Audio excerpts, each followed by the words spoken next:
Here we are at Grammar for the Well-Trained Mind. Today we're on Lesson 22. I've not looked over this yet, so I'm going to kind of do it with you, I guess. All right, so today we're going to talk about collective nouns. Okay, collective noun names a group of people, that's the key word, of people, animals, or things. All right, so let's look at exercise 22A, starting out with collective nouns. So write the collective noun for each description, then fill in an appropriate singular verb for each sentence. Use the simple present tense. The first one's done. All right, so this description they give is mother, father, sister, brother. Okay, the collective noun for that would be the family. A verb, remember, simple present, eats together. Okay, so let's do this next one. Non-baseball players. That ought to be pretty easy. Collective noun, what would this be as a collective noun? The team, and then some kind of simple present tense verb. The team wins the game. Okay? See if you can fill the rest of these in right quick. Pause it while you do that, and then we'll check them.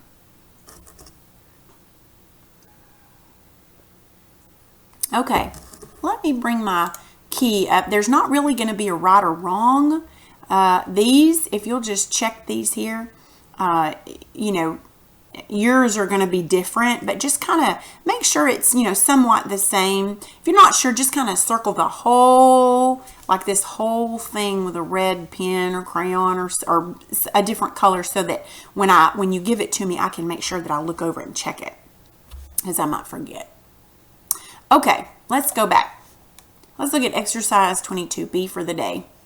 Plural noun forms. Read each rule and the example out loud, then rewrite the singular nouns as plural nouns in the spaces. Usually add s to a noun to form the plural. So a singular noun, desk, becomes desks. Willow becomes willows. Spot becomes spots. Tree becomes trees. Okay? We're just making our plural noun forms. Now, sometimes you add es to nouns that end with s, sh, ch, x, or z.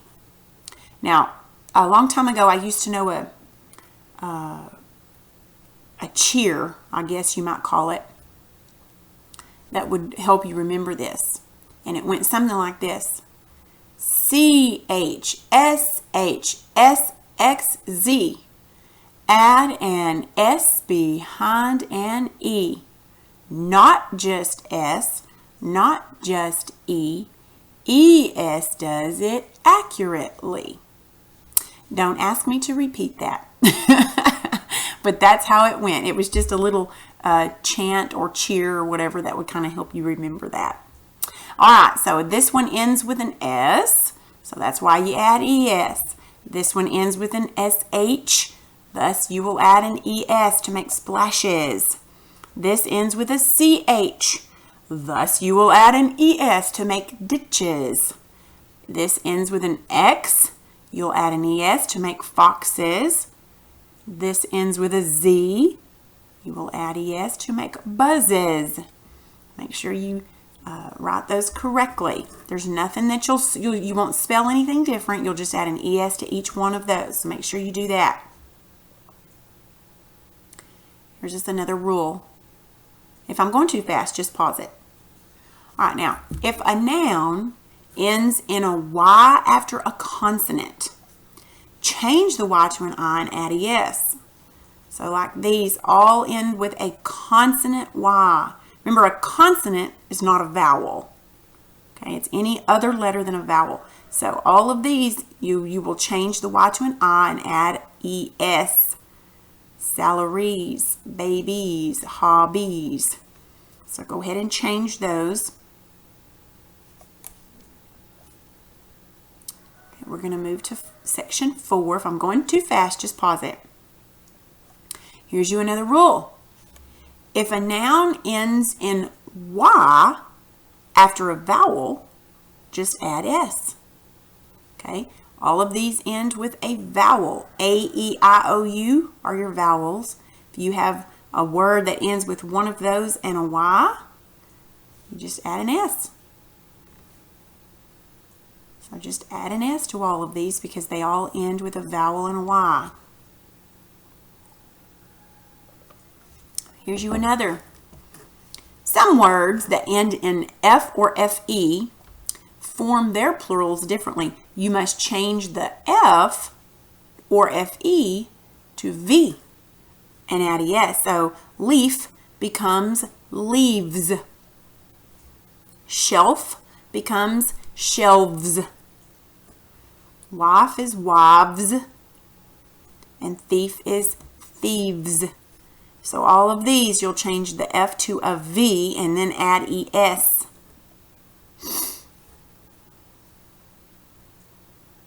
Okay, let's move on. Another rule. Words that end in two Fs form their plurals just by adding an S. Sheriffs, cliffs, tariffs. So just add an S to all of those. They just end with two Fs. All right, 5C. Some words that end in a single F can form their plurals either way. Here you go. Take your pick, whatever you would like. Whatever you feel like that day. Do you feel like an F and an S, or do you feel like a VES? Whatever you feel like. Here's this another one. You might think, wow, how am I going to remember all of this? Most of these you probably already know. If a noun ends in O after a vowel, just add S. So in other words, if it ends with two vowels and one of those is an O, you just add an S. And here's the other one, the other part of that. If it ends with an O, but a consonant O, you have to add ES. So potatoes, heroes, volcanoes, echoes, all of these have consonant O's, so we add an ES.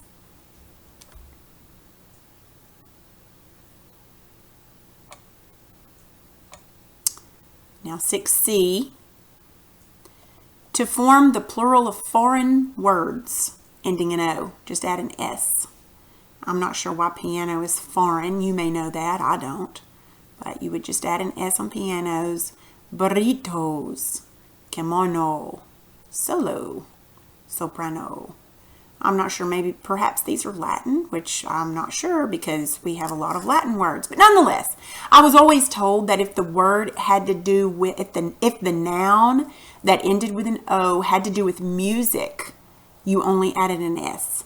I was told that when I was in school, but now burrito, kimono, they don't have anything to do with music, but I guess you can just say whatever. All right, moving on. Irregular plurals don't follow any of these rules, okay? Singular noun child, irregular children. When it's irregular, that means you basically change the word itself to get the plural. Okay, all of these you have to actually change the word. Okay, so you'll fill this one in and fill this one in. Now this one, this is women with an E-N. Mouse becomes mice, goose becomes geese, deer becomes, it doesn't change. It stays the same. It's kind of like fish. It does not change at all. That's why it's irregular, because the same word for singular is the same word for plural. So is fish. So this is just deer. All right, let's move on to exercise 22C, plural nouns. Complete the following excerpt by filling in the plural form of each noun in parentheses. There is one collective noun. It means it gives it to you in singular form, but you'll have to make it a collective noun. Find and circle it. The following is slightly condensed from the introduction to The Pirates Who's Who by Philip Gossey. All right, so I'm going to go ahead and let you pause this. Fill in all the blanks as best you can. Look back up there if you need to on your other work.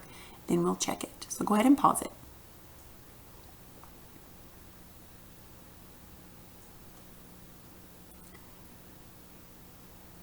Okay, I'm going to go ahead and assume that you have finished this section. That was pretty long. All right, so we're going to go ahead and bring up the key.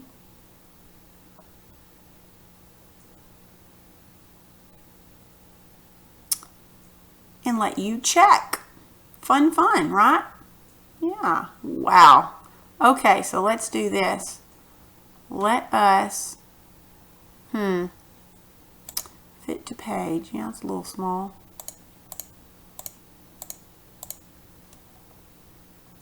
I'm not going to fit it in there, am I? Well, I did there. That may be too small for you. Let me just fit it to the page. All right. Go ahead and pause it and check what's on the screen and then turn it back on and I'll pull it down a little bit.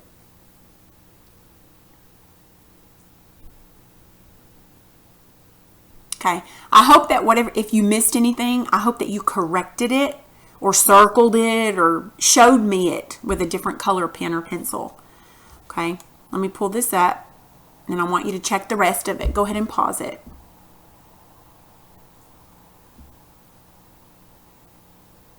All right, I hope you had this circled. This is that one they were talking about. That was the collective noun. That's talking about a collective noun. Remember, it talks about a group of person, place, or thing. And that's why that's circled. Okay? All right, that would be all for today.